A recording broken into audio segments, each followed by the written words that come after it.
Praise the Lord. ஆண்டவராகிய இயேசு கிறிஸ்துவினுடைய நாமம் இந்த மாலை வெளியிலே மகிமைப்படுவதாக. இந்த புதிய மாதத்திலும் கூட உங்கள் யாவரையும் சந்திப்பதில் மிகவும் மகிழ்ச்சி அடைகிறேன். இந்த வருடத்தினுடைய நடுவில் நாம் கடந்து வந்திருக்கிறோம். கடந்த பாதி வருடத்தை கடப்பதற்கு தேவன் நமக்கு கிருபை பாராட்டியிருக்கிறார். அதற்காக நாம் தேவனுக்கு நன்றி செலுத்தலாம். ஏன் பார்த்தீங்கன்னா, இந்த வருடத்தினுடைய துவக்கத்தை நம்மோடு கூட சந்தோஷமாக, சமாதானமாக, ஆசீர்வாதமாக, அநேக எதிர்பார்ப்புகளோடு துவங்கினதான அநேகர் இன்றைக்கு நம்மோடு கூட இல்லை. அவங்க நம்முடைய ஃபேமிலி மெம்பர்ஸாக இருக்கலாம், நம்முடைய ஃப்ரெண்ட்ஸாக இருக்கலாம், நம்முடைய ரிலேட்டிவ்ஸாக இருக்கலாம், நமக்கு அறிமுகமானவர்களாக இருக்கலாம், நம்முடைய அறிமுகமானாதவர்களாக இருக்கலாம், நம்முடைய சர்ச் பிலீவர்ஸாக இருக்கலாம், நம்முடைய சர்ச் பாஸ்டராக இருக்கலாம். அநேகர் இன்றைக்கு நம்மோடு கூட இல்லை. அவங்க அநேக பலவீனங்களின் நிமித்தமாகவோ, வியாதிகளின் நிமித்தமாக, விபத்துகளின் நிமித்தமாக அவர்கள் இயற்கையாகவே அநேகர் மரணத்தை சந்தித்தார்கள். ஆனாலும் கூட தேவனுடைய கிருபை, அவருடைய இரக்கம், அவருடைய அன்பின் நிமித்தமாக இந்த பாதி வருடத்தை தேவன் கடந்து வருவதற்கு நமக்கு கிருபை பாராட்டியிருக்கிறார். ஆகவே நாம் ஒவ்வொரு நாளும் நன்றி உள்ளதான இருதயத்தோடு நாம் தேவனுக்கு நன்றி செலுத்துகிறவர்களாக காணப்படுவோம். இந்த 7வது மாதத்திலும் கூட தேவன் நமக்கு கொடுக்கிறதான வாக்குத்தத்தம், தேவன் நம்மோடு கூட பண்ணுகிறதான உடன்படிக்கை என்னன்னு பார்த்தீங்கன்னா, ஏசாயா எழுதினதான தீர்க்கதரிசன புத்தகம் 54ஆம் அதிகாரம் 17வது வசனம், உனக்கு விரோதமாய் உருவாக்கப்படும் எந்த ஆயுதமும் வாய்க்காதே போகும். இங்கிலீஷில் பார்க்கும்போது Isaiah chapter 54 verse 17, no weapon forged against you will prevail அப்படின்னு ஆண்டவர் வாக்கு கொடுக்கிறாருங்க. ஏசாயா இதை எழுதும் பொழுது இஸ்ரவேல் ஜனங்கள், அதாவது ஸ்பெஷலாக பாபிலோனிய சிறையிருப்பில் இருந்ததான இஸ்ரவேல் ஜனங்களுக்கு தேவன் கொடுக்கிறதான ஆறுதலை பற்றியும், தேவன் கொடுக்கிறதான ஒரு மறுசீரமைப்பின் வாழ்க்கையை குறித்து இஸ்ரவேல் ஜனங்களுக்கு இந்த வார்த்தைகளை சொல்லுகிறார். அப்படி சொல்லும் பொழுதுதான் உனக்கு விரோதமாக உருவாக்கப்படும் எந்த ஆயுதமும் வாய்க்காதே போகும் அப்படின்னு சொல்லுகிறாருங்க. இன்றைக்கு தேவன் இந்த மாதத்துல தேவன் நம்மை ஒவ்வொருவரையும் பார்த்து சொல்லுகிறதான ஒரு வார்த்தை, உனக்கு விரோதமாக உருவாக்கப்படும் எந்த ஆயுதமும் வாய்க்காதே போகும் அப்படின்னு சொல்லுகிறாருங்க. இந்த வசனம் நம்ம எல்லாருக்குமே தெரியும். இந்த வசனம் தெரியாததான நபர் நம்ம யாருமே கிடையாது. அநேக நேரங்கள் நம்முடைய ப்ரேயர்ல இந்த வார்த்தைகளை, இந்த வசனங்களை சொல்லி நம்ம அநேக நேரங்கள்ல ப்ரேயர் பண்ணுறோம். ஆனாலும் நாம் எதற்காக நம்ம ப்ரேயர் பண்ணுறோம்? நமக்கு விரோதமாக எழும்புகிறதான நபர்களுக்காக, நமக்கு விரோதமாக யாராவது எழும்பி ஏதாவது ஒரு காரியங்களை செய்யும் பொழுது, நமக்கு எதிரான காரியங்கள் செய்யும் பொழுதும், நமக்கு எதிராக சில ஆலோசனைகள் செய்யும் பொழுதும் அது நமக்கு தெரிய வரும் பொழுது நாம் ப்ரேயர் பண்ணுறோம். ஆண்டவரே, எனக்கு விரோதமாக இவங்களாம் எழும்புறாங்க, அந்த காரியங்கள் எல்லாவற்றையுமே நீங்கள் வாய்க்காமல் போக பண்ணுங்க அப்படின்னு சொல்லி அநேகர் நமக்கு விரோதமா எழும்பும் பொழுது நாம் ஜெபிக்கிறோமே தவிர, நம் நிறைய நேரங்களில் நாம் அநேகருக்கு விரோதமாக சில வார்த்தைகள் பேசும் பொழுதோ, அநேகருக்கு விரோதமாக சில காரியங்கள் நாம் செய்யும் பொழுதோ, நம் அநேக நேரங்கள் என்ன பண்றது கிடையாது, நாம் யோசிக்கிறது கிடையாது. நமக்கு விரோதமாக எழும்புகிறதான காரியங்கள் மாத்திரமே நமக்கு பெருசா தெரியுதே ஒழிய, நாம் பிறருக்கு விரோதமாக செய்கிறதான காரியங்களும், பிறருக்கு விரோதமாக பேசுகிற சின்ன சின்ன வார்த்தைகளும், பிறருக்கு விரோதமாக ஆலோசிக்கிறதான ஆலோசனைகளும் நமக்கு என்ன பண்றது கிடையாது, நிறைய நேரங்கள்ல பெருசா தெரிகிறது கிடையாது. ஆனால் அப்படிலாம் நாம் இருக்கக்கூடாது அப்படின்னு சொல்லிதான் தேவன் இந்த மாதத்துல நமக்கு எச்சரிக்கிறாருங்க. இதற்கு நாம் முன் உதாரணமாக, ஒரு அடையாளமாக நம் வேதத்துல பல இன்சிடென்ட்ஸ் சொல்லப்பட்டிருக்கு. அதுல நாம் ஒரு சில காரியங்களை நம்ம பார்க்கலாம். நாம் பழைய ஏற்பாட்டுல நம்ம என்னாகமத்துல வாசிக்கும் பொழுது, என்னாகமம் 16ஆம் அதிகாரத்துல நாம் வாசிக்கும் பொழுது கோராகின் மனுஷரை குறித்து நாம் வாசிக்கிறோம். கோராக், தாத்தான், அபிராம், இந்த 3 நபர்களை குறித்து நம்ம வாசிக்கிறோம். இவர்கள் 3 பேரும் எழுந்து மோசேக்கு விரோதமாகவும் ஆரோனுக்கு விரோதமாகவும் சில வார்த்தைகளை பேசி அவர்களுக்கு விரோதமாக கலகம் பண்ணுகிறதை அந்த அதிகாரத்துல நம்ம வாசிக்கிறோம். மோசேயும் ஆரோனும் யாருன்னு பார்த்தா, இஸ்ரவேல் ஜனங்களுக்காக, இஸ்ரவேல் ஜனங்களை வழிநடத்துவதற்காக தேவன் கொடுத்ததான ஒரு நல்ல தலைவர்கள், அவர்களுடைய ஊழியக்காரர்கள். அவர்களுக்கு விரோதமாக எழும்புவதற்கோ, அவர்களுக்கு விரோதமாக தவறான ஆலோசனை செய்வதற்கோ அந்த இஸ்ரவேல் ஜனங்களுக்கு எந்த ஒரு அத்தாரிட்டியை தேவன் கொடுக்கல. அப்படி இருக்கும் பொழுது அந்த இஸ்ரவேல் ஜனங்களை வழிநடத்தி வந்ததான அந்த மோசேக்கு விரோதமாகவும் ஆரோனுக்கு விரோதமாகவும் இந்த குறிப்பிட்ட ஜனங்கள் எழும்பி கலகம் பண்ணுகிறார்கள். அப்படி அவர்கள் கலகம் பண்ணினது நிமித்தமாக அவர்களுக்கு என்ன நேரிட்டது நமக்கு தெரியும். 32வது வசனத்துல வாசிக்கிறோம், பூமி தன் வாயை திறந்து அவர்களையும் அவர்கள் வீடுகளையும், கோராகுக்குரிய எல்லா மனிதரையும், அவர்களுக்கு உண்டான சகல பொருள்களையும் விழுங்கி போட்டது அப்படின்னு சொல்லி வாசிக்கிறோங்க. அப்போ பாருங்க, இந்த மனுஷர் தேவனுடைய ஊழியக்காரருக்கு விரோதமாக எழும்பி கலகம் பண்ணினது நிமித்தமாக அவர்களையும் அவர்களுக்கு உண்டான எல்லாவற்றையுமே தேவன் அழித்து போட்டார் அப்படின்னு சொல்லி நம்ம பார்க்கிறோம். இன்றைக்கு நம்மளுடைய வாழ்க்கையில சற்று நம்ம யோசித்து பார்க்கணும்.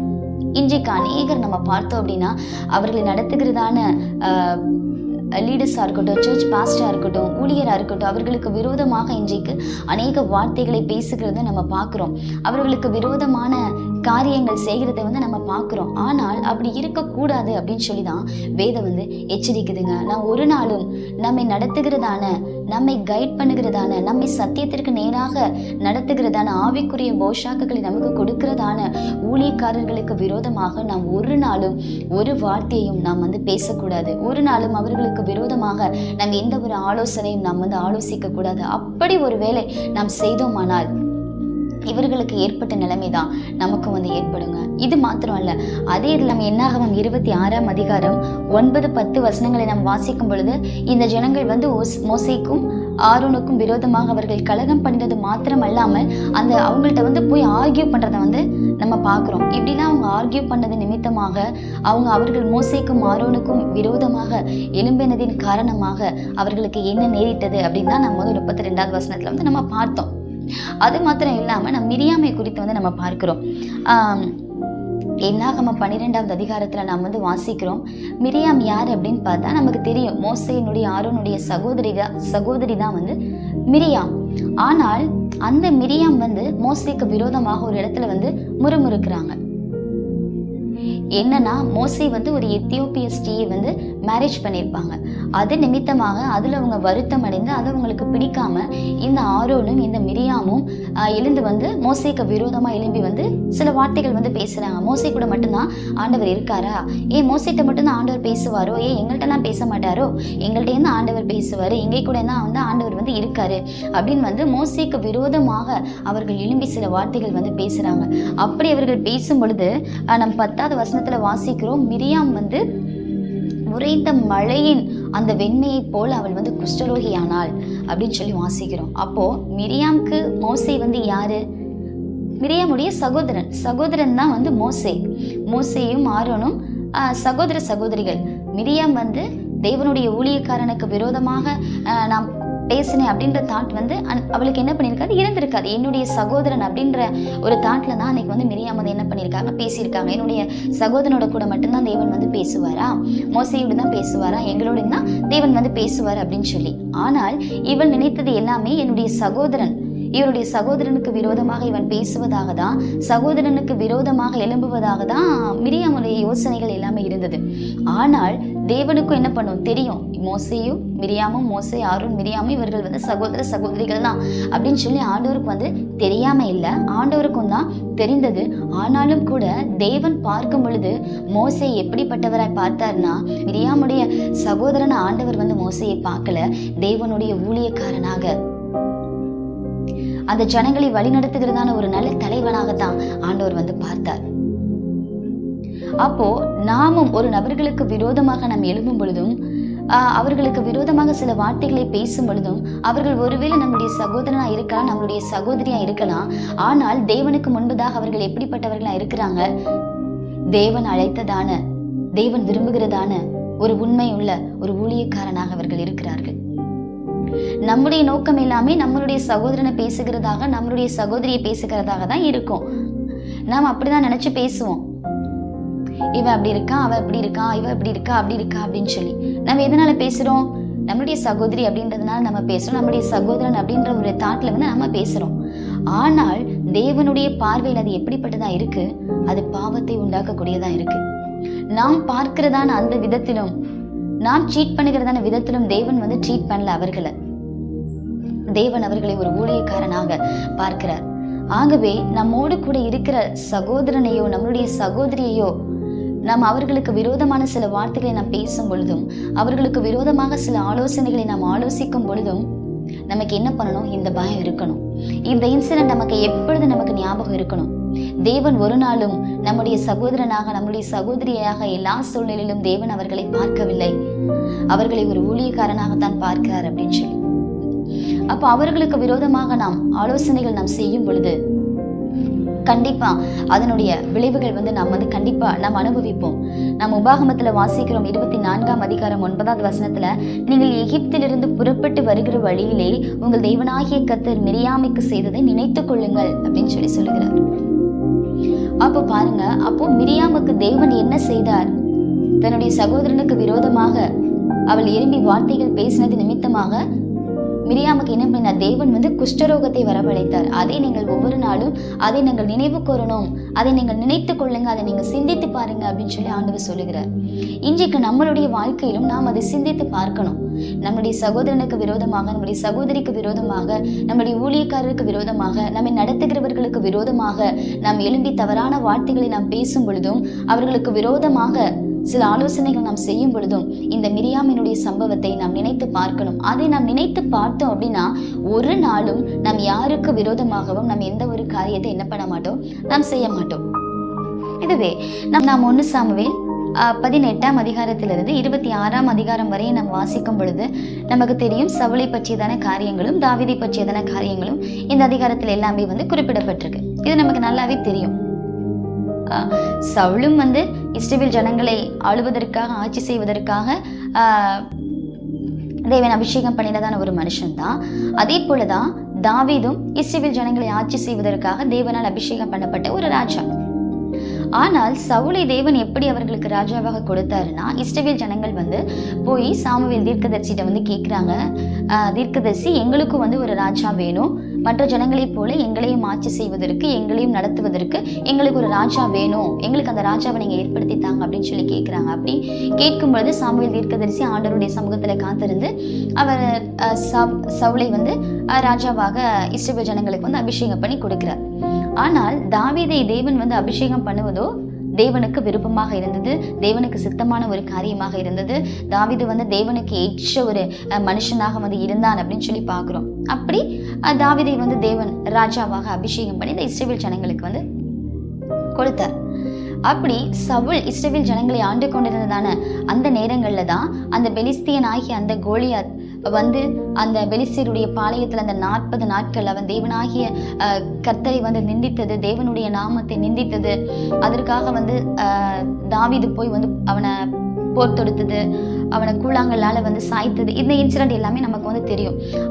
அந்த வெற்றியில கிடைத்ததான வார்த்தைகள், பேர், புகழ் எல்லாமே தாவீதுக்கு அதிகமா இருந்தது. எல்லா ஜனங்களுமே பாட ஆரம்பிச்சிட்டாங்க, சவுல் கொன்றது 1000, ஆனால் தாவீது கொன்றது 10,000 அப்படின்னு சொல்லி என்ன பண்ணாங்க, தாவீதுக்கு சப்போர்ட்டா எல்லாரும் அநேக வார்த்தைகள் என்ன தாவீதை புகழ்ந்து பேசக்கூடியதான வார்த்தைகள், தாவீதை உயர்த்தி பேசக்கூடியதான வார்த்தைகள் அந்த பாடல்ல ரொம்ப அதிகமா இருந்தது. ஸோ இந்த காரியம் சவுலுக்கு பிடிக்காம இருந்தது. ஏன் அப்படின்னா, நான் ராஜா, நான் தான் இந்த இஸ்ரவேல் ஜனங்கள் நடத்தி கொண்டு இருக்கிறேன். இப்படி நடத்தி கொண்டு இருக்கும் பொழுது என்னையை விட அந்த பேரும் புகழும் இந்த தாவீதுக்கு போகுது அப்படின்னு சொல்லி என்ன பண்ணல, அந்த சவுலால அதை ஏற்றுக்கொள்ள முடியல. அது ஒரு காரணமும். ரெண்டாவது அவனுக்கு மேலாக இருக்கிற அந்த உயர்வையும் அந்த புகழையும் சவுலால ஏற்றுக்கொள்ள முடியாத அந்த ஒரு சூழ்நிலையும். இரண்டாவது தேவனுடைய கிருபையும் தேவனுடைய அன்பும் அதிகமாக தாவீது கிட்ட இருக்கிறதை யார் உணர்ந்தா அப்படின்னு பார்த்தீங்கன்னா, சவுல் உணர்ந்தார். ஆகவே இந்த 2 காரியம் சவுலை தாவீதுக்கு விரோதமாக எழும்புவதற்கு ஒரு முக்கியமான காரணமா இருந்தது அப்படின்னு சொல்லி சொல்லலாம். நமக்கு தெரியும், எத்தனையோ முறை இந்த சவுல் தாவீதை கொல்லுவதற்காக அவன் என்ன பண்ணா, அநேக முறை திட்டம் போட்டான். அந்த எல்லா திட்டங்களையுமே யார் முறியடித்தார்? தேவன் முறியடித்தார். எத்தனையோ தரம் அந்த மீகாலோடு கூட, மீகாலும் தாவீதும் வீட்டில் இருக்கும் பொழுது அந்த சவுல் அவனை கொல்லுவதற்காக சில நபர்களை அனுப்புகிறார். அப்ப என்ன பண்ணினா, தேவன் அந்த மீகாலி நிமித்தமாக தாவீதுடைய உயிரை காப்பாற்றி கொடுத்தார். அது மாத்திரம் இல்லாம யோனத்தான் மூலமாக தாவீது என்ன பண்ணான், பாதுகாக்கப்பட்டான் அப்படின்லாம் நம்ம வாசிக்கிறோம். இப்படி நிறைய இன்சிடென்ட் நம்ம வாசிக்கும் பொழுது, அதிகாரங்களை நம்ம வாசிக்கும் பொழுது நமக்கு தெரியும், தாவீதை சவுல் தீட்டினதான எல்லா ஆலோசனைகளுக்கும், எல்லா அந்த விரோதமான காரியங்களுக்கும் தாவீதை என்ன பண்ணார், ஒவ்வொரு நாளும் தேவன் பாதுகாத்து வந்தார். இப்படி அநேக முறை சவுல் தாவீதுக்கு விரோதமாக அநேக காரியங்களை செய்து கொண்டே தான் இருந்தான். எப்படியாவது தாவீதை கொன்றணும் அப்படின்னு சொல்லி அநேக முறை என்ன பண்ணினா, தாவீதை கொலை செய்வதற்காக சவுல் அவனை பின்தொடர்ந்து போய்கொண்டே இருந்தான். நம்ம வேதத்துல வாசிக்கிறோம், தாவீது சவுலுக்கு பயந்து அவனது குகைகள்ல ஒளிந்து கொண்டிருந்தான். வனாந்திரத்துக்கு ஓடி போனா, அங்க ஒளிந்திருந்தான், இங்க ஒளிந்திருந்தான், கிவிக்குள்ள ஒளிந்திருந்தான் அப்படின்னு சொல்லி என்ன பண்றோம், நம்ம ஒவ்வொரு இடங்கள்லயா வாசிக்கிறோம். அப்போ அந்த சவுல் தாவீதை எப்படியாவது கொண்டணும் அப்படின்னு சொல்லி ஒவ்வொரு நாளும் தாவீதுக்கு விரோதமாக என்ன பண்ணான், ஒவ்வொரு காரியங்களை செய்து கொண்டு தாவீதுக்கு பின்பதாக அவன் ஓடிக்கொண்டே இருந்தான். ஏன்னா எப்படியாவது தாவீதை கொஞ்சணும், எப்படியாவது தாவீதை கொஞ்சம் போட்டணும் அப்படின்னு சொல்லி. ஆனா இதெல்லாம் ஒரு பக்கம் இருந்தாலும் என்னதான் சவுல் தாவீதுக்கு விரோதமாக காரியங்களை செய்து தாவீதை பின்தொடர்ந்து கொண்டே போயிருந்தாலும், ஆனா சில நேரங்களில தாவீதினுடைய கரத்துல தேவன் என்ன பண்ணினார், சவுலையும் ஒப்பு கொடுத்தார். நம்ம ஒரு இடத்துல வாசிக்கிறோம், ஒரு இடத்துல தாவீது ஒளிந்து கொண்டிருக்கும் பொழுது, ஒரு இடத்துல இருக்கும் பொழுது அங்க சவுல் வர்றாங்க. அப்போ சவுலுக்கும் அந்த தாவீதுக்கும் என்ன பண்ணுது, ஒரு சின்ன ஒரு டிஸ்டன்ஸ் தான் இடைவெளி. அந்த இடைவெளியில கூட தாவீது நினைச்சிருந்தா என்ன பண்ணிருக்கலாம், சவுலை கொன்னு போட்டிருக்கலாம். அவன் நினைச்சிருந்தா, ஏன்னா சவுல் ஒவ்வொரு நாளும் தாவீதை என்ன பண்றான், கொல்லும்படியாக விரோதமா துரத்திட்டே வர்றான். அப்படி இருக்கும் பொழுது இந்த சவுல் இப்போ ரொம்ப நெருங்கி தாவீதுக்கு ரொம்ப நெருங்கியதான அந்த நிலைமையில தான் இருக்கிறாங்க. அப்ப தாவீது நினைக்கும் பொழுது அந்த சவுலை கொன்னு போட்டிருக்கலாம். ஆனால் தாவீது என்ன பண்ணல, அந்த இடத்துல கொன்னு போடல. நம்ம 1 சாமுவேல் 24ஆம் அதிகாரம் 6வது வசனத்துல வாசிக்கிறோம், கர்த்தர் அபிஷேகம் பண்ணின என் ஆண்டவன் மேல் என் கையை போடும்படியான இப்படிப்பட்ட காரியத்தை நான் செய்யாதபடிக்கு கர்த்தர் என்னை காப்பாராக, அவர் கர்த்தரால் அபிஷேகம் பண்ணப்பட்டவர் அப்படின்னு சொல்லி அவர் சொல்லுகிறார். அப்போ பாருங்க, தாவீதுக்கு தெரியும் சவுல் எவ்வளோ நாட்களாக இவனை தாவீதை கொல்லும்படியாக அவன் ஆலோசிக்கிறான். எத்தனை முறை அவன் ட்ரை பண்ணியிருக்கான், எத்தனை முறை தாவீது அவனுடைய காரியங்கள் எல்லாத்துக்குமே தப்பி போயிருக்கான் அப்படின்னு சொல்லி எல்லாமே தாவீதுக்கு தெரியும். அப்படி தெரிந்திருந்தாலும் அந்த தாவீதினுடைய வேலைக்காரன் அவன் சொல்லுகிறாரு, ராஜா இங்க பாருங்க, உங்களுடைய விரோதியை தேவன் நம்மளுடைய கரத்துல இன்றைக்கு கொடுத்திருக்கிறாரு. நீங்க ஒரு வார்த்தை ஓகேன்னு மட்டும் சொல்லுங்க, நான் 2 குத்து அவனை இல்ல, ஒரே குத்தாக இந்த பூமியில அந்த ஈட்டி படுபடியாக ஒரே குத்தா குத்தி இந்த சவுளை நான் கொன்னு போட்டுறேன் அப்படின்னு சொல்லி நம்முடைய வேலைக்காரன் சொல்லுகிறார். அப்படி சொல்லும் பொழுதுதான் தாவீது சொல்லுகிறார், இல்ல அப்படி நீ சொல்லாத, தேவனால அபிஷேகம் பண்ணப்பட்ட இந்த மனுஷன் மேல நான் ஒரு நாளும் நான் கை வைக்க மாட்டேன், அப்படிப்பட்டதான பாவத்தை நான் செய்யாதபடிக்கு தேவன் என்னை காப்பாராக அப்படின்னு சொல்லி சொல்லுகிறார். அதே நாம் 1 சாமுவேல் 26ஆம் அதிகாரம் 9 முதல் 11 வரை உள்ள வசனங்களை நாம் வாசிக்கும் பொழுது, தேவன் அபிஷாயை பார்த்து, அவரை கொல்லாதே, கர்த்தர் அபிஷேகம் பண்ணுவித்தவர் மேல் தன் கையை போட்டு குற்றம் இல்லாமற் போகிறவன் யார் என்று சொன்னான்.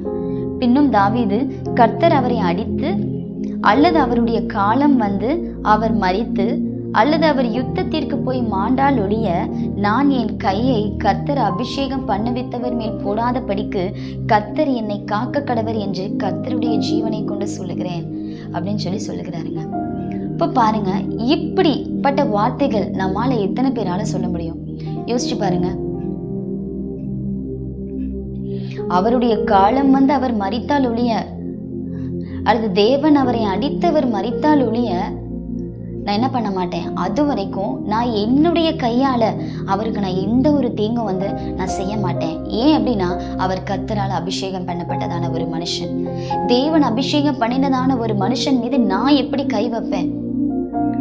அவர் மேல் கை வைப்பதற்கோ அவருக்கு விரோதமாக ஆலோசனை செய்வதற்கோ தேவன் எனக்கு எந்த ஒரு அதிகாரத்தையும் கொடுக்கல. ஆகவே நான் எப்படி நான் பாவத்தை நான் செய்வேன்? அதை நான் செய்யவே மாட்டேன் அப்படின்னு சொல்லி கர்த்தருடைய ஜீவனை கொண்டு சொல்லுகிறார் அப்படின்னு சொல்லி அன்றைக்கு தாவீது தன்னுடைய வேலைக்காரனை அபிஷாயிட்ட சொல்லுகிறாருங்க. கொஞ்சம் யோசிச்சு பாருங்க, இப்படிப்பட்ட ஒரு சிச்சுவேஷன் நம்மளுடைய வாழ்க்கையில வரும் பொழுது நாம் இப்படி இருப்போமா? கண்டிப்பா இருக்கவே மாட்டோம். அவங்களுக்கு விரோதமாக சில காரியங்கள் நம்ம செய்யணும் அப்படின்னாலும் அவர்களுக்கு விரோதமாக நம்ம என்ன பண்ணுவோம், கண்டிப்பா ஏதாவது ஒரு வார்த்தைகள் நாம் பேசுவோம். ஆனால் இந்த மாதத்துல நம்ம அப்படி இருக்கக்கூடாது அப்படின்னு சொல்லிதாங்க தேவன் எதிர்பார்க்கிறார். உண்மைதான், நம்ம இந்த உலகத்துல வாழ்கிறோம், நம்ம பாவம் நிறைந்த உலகத்துல நம்ம வாழ்கிறோம். நம்ம எல்லாருமே மனுஷர்கள் தான். நம்ம யாருமே தேவனை போல நம்ம பரிசுத்தமா வாழல. பரிசுத்தர்கள் நம்ம கிடையாது. நமக்கு விரோதமாக எழும்புகிறதான நபர்களை அநேக நேரங்கள்ல நமக்கு என்ன பண்ண முடியாது, மன்னிக்க முடியாத அளவுக்கு சில நேரங்கள் அவங்க ஏதாவது ஒரு காரியங்கள் நமக்கு பண்ணியிருக்கலாம். ஆனாலும் நாம் என்ன பண்ணக்கூடாது, ஒரு நாளும் துணிகரமாக அவர்களுக்கு விரோதமாக நாம் எழும்பி விடக்கூடாது. அதை விடுங்க, இன்னைக்கு நம்ம அநேக நினைக்கிறதான ஒரு காரியம், சிந்திக்கிறதான ஒரு காரியம் என்னன்னா, இப்போ ஒருவேளை நமக்கு விரோதமா யாராவது எழும்புறாங்க, நமக்கு விரோதமா சில வார்த்தைகள் பேசுறாங்க, நம்ம எந்த ஒரு தவறான காரியம் பண்ணாம இருக்கும் பொழுதும் நமக்கு விரோதமான வார்த்தைகள் என்ன பண்றாங்க, அவங்க பொய்யா குற்றச்சாட்டு பண்றாங்க. நம்ம எந்த ஒரு காரியங்கள் தவறான காரியங்கள் பண்ணாம இருக்கும் பொழுதே நம்ம பண்ணணும் அப்படின்னு சொல்லி நமக்கு விரோதமா என்ன பண்றாங்க, அவர்கள் வார்த்தைகள் பேசுறாங்க, இல்ல நமக்கு விரோதமா அவங்க சண்டை போடுறாங்க, தொடர்ந்து நம்மள்ட்ட பிரச்சனை பண்ணிக்கொண்டே இருக்கிறாங்க அப்படின்னு நம்ம என்ன பண்றோம் தெரியுமா? அநேக நேரங்கள்ல நம்ம எப்படி நம்ம சிந்திக்கிறோம் அப்படின்னா, அது ஒருவேளை நம்மளுடைய ஃபேமிலியிலையா இருக்கட்டும், நம்மளுடைய ஒர்க்லையா இருக்கட்டும், நம்முடைய ஸ்டடீஸ்ல இருக்கட்டும், நம்மளுடைய ஃப்ரெண்ட்ஸ் மூலமா இருக்கட்டும், நம்மளுடைய ஊழியத்திலையா இருக்கட்டும், நம்மளுடைய சிந்தனைகள் எல்லாமே எப்படி இருக்கு தெரியுமா? ஆண்டவர் தான் என்ன பண்ணியிருக்க, இந்த சூழ்நிலைகளை எனக்கு அனுமதித்திருக்கிறார், ஆண்டவரால தான் இந்த இது எனக்கு வந்துச்சு, ஆண்டவர் இதை அனுமதித்ததினால தான் இந்த பிரச்சனைகள் எனக்கு வந்தது, இந்த போராட்டம் எனக்கு வந்தது அப்படின்னு சொல்லி என்ன பண்றோம், நம்மள அநேக நேரங்கள்ல அநேக சூழ்நிலைகளை நம்ம என்ன பண்றோம், இப்படிதான் சொல்லி கொண்டு இருக்கிறோம். ஆனா இந்த ஏசாயா 54ஆம் அதிகாரத்துல 15வது வசனம் சொல்லுகிறது, உனக்கு விரோதமாக கூட்டம் கூடினால் அது என்னால் கூடுகிற கூட்டம் அல்ல அப்படின்னு சொல்லி சொல்லுகிறார். ஏன்னா நமக்கே தெரியும் நாம் குறைவுள்ளவர்கள், நம்ம எந்த ஒரு விஷயத்துல நம்ம பெர்ஃபெக்டா இல்லை அப்படின்றது யாருக்கு தெரியும், மற்ற நபர்களுக்கு தெரியணும்னு அவசியம் கிடையாது, அது நமக்கே தெரியும். நம்ம ஏதாவது நம்மளுடைய வாழ்க்கையில என்ன பண்ணியிருப்போம், ஏதோ ஒரு இடத்துல நம்ம குற்றம் பண்ணியிருப்போம், ஏதோ ஒரு இடத்துல நம்ம சின்ன தவறு பண்ணியிருப்போம். அதனால என்ன பண்ணுவோம், நம்மளுடைய வாழ்க்கையில சில பிரச்சனைகளை நாம் சந்திப்போம், சில போராட்டங்களை நம்ம சந்திப்போம். நாம் ஒரு காரியத்தை தேவனுக்கு பிரியமில்லாமல் நாம் பண்ணும் பொழுது ஏதாவது ஒரு காரியங்கள் நமக்கு கண்டிப்பா வரும். அதனுடைய விளைவுகளை நம்ம என்ன பண்ணணும், அனுபவிச்சுதான் நம்ம அதை ஃபேஸ் பண்ணி தான் ஆகணும்.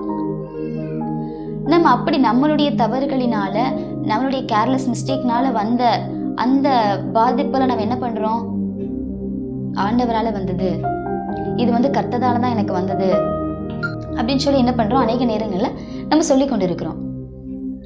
நாம் ஒண்ணு புரிஞ்சுக்கணும், ஏதாவது ஒரு பிரச்சனை நமக்கு நேரா வருது அப்படின்னா அதுக்கு பின்பதாக நம்ம என்ன காரியம் பண்ணோம், நம்ம ஏதாவது வார்த்தைகள் தவறா பேசணுமா, இல்ல நம்மளுடைய ஏதாவது ஒரு செயல்கள் அவர்களை காயப்படுத்தும்படியா, அவர்களை வேதனைப்படுத்தும்படியாக இருந்ததா, நம்ம அவர்களை காயப்படும்படியாக ஏதாவது ஒரு காரியத்தை நாம் செய்தோமா அப்படின்னு நம்ம என்ன பண்ணணும், சற்று நம்மை நாமே நம்ம கொஞ்சம் யோசித்து பார்க்கணும். ஒருவேளை நம்ம எந்த தப்பும் ஒருவேளை பண்ணாம இருந்திருக்கலாம், பண்ணாம இருக்கும் பொழுது ஒருவேளை நம்மள்ட்ட ஏதாவது ஒரு பிரச்சனை வருது, நமக்கு விரோதமா யாராவது சில வார்த்தைகள் பேசுறாங்க, நமக்கு விரோதமா அவங்க சில காரியங்கள் பண்றாங்க அப்படின்னா அப்ப என்ன பண்ணுவார், கண்டிப்பா ஆண்டவர் நமக்காக நின்று வழக்காடுவார், நமக்காக அவர் யுத்தம் செய்வார்.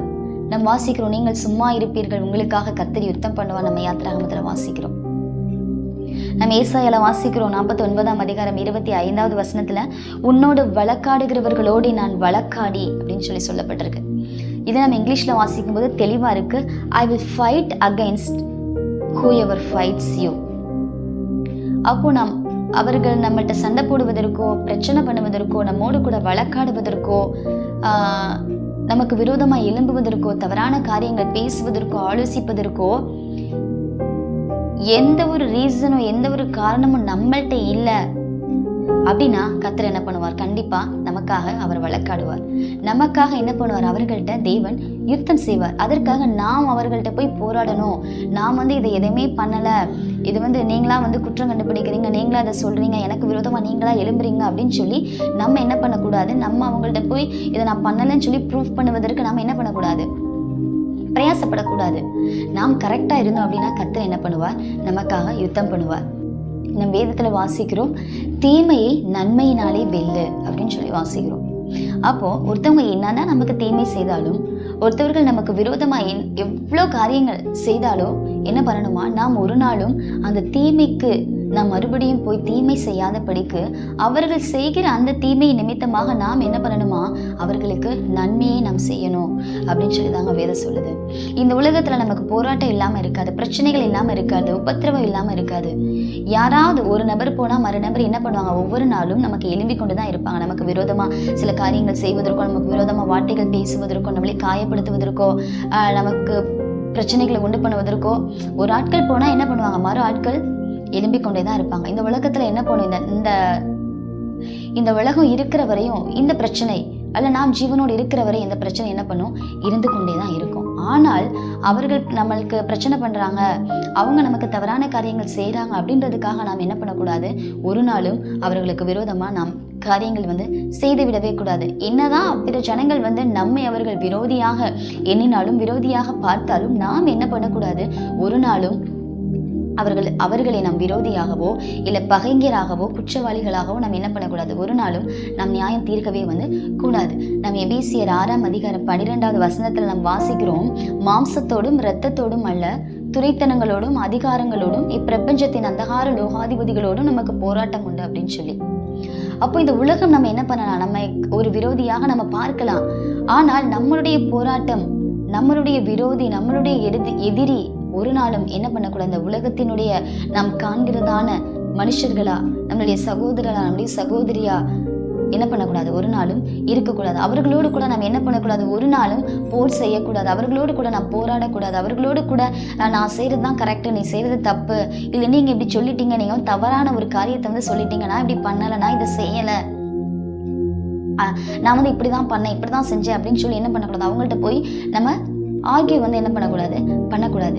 அதெல்லாம் என்ன நம்ம எப்படி சொல்லலாம் அப்படின்னா, அதெல்லாம் ஒரு விதமான ஆயுதம், அதெல்லாம் ஒரு விதமான போராட்டங்கள் அப்படின்னு சொல்லி நம்ம என்ன பண்ணலாம், சொல்லலாம். ஆனால் இந்த ஆயுதங்களை நம்ம என்ன பண்ணக்கூடாதான், ஒரு நாளும் நம்முடைய கரத்துல நம்ம எடுக்கக்கூடாது. எப்போ நாம் நமக்காக போராட ஆரம்பிக்கிறோமோ, எப்போ நாம் நான் செஞ்சது தப்பு இல்லை கரெக்ட் தான் அப்படின்னு சொல்லி என்னைக்கு நாமே ப்ரூவ் பண்ண ஆரம்பிக்கிறோமோ, அன்னைக்கு என்ன பண்றோம், நாம் நம்மளுடைய ஆயுதத்தை கரத்துல எடுத்துட்டோம் அப்படின்னு தான் அர்த்தம். நாம் என்னைக்கு நம்முடைய சுய ஆயுதங்களை நாம் கருத்தில் எடுக்கும் பொழுது தேவன் நமக்காக போர் செய்வதையும், தேவன் நமக்காக வழக்காடுவதையும், தேவன் நமக்கு சப்போர்ட் பண்ணுவதை என்ன பண்ணுவார், அவர் விட்டு விடுவார். நாம் கையில் எடுக்க வேண்டியதான ஆயுதம் ஒன்று இருக்கு வேதத்தினுடைய அடிப்படையில.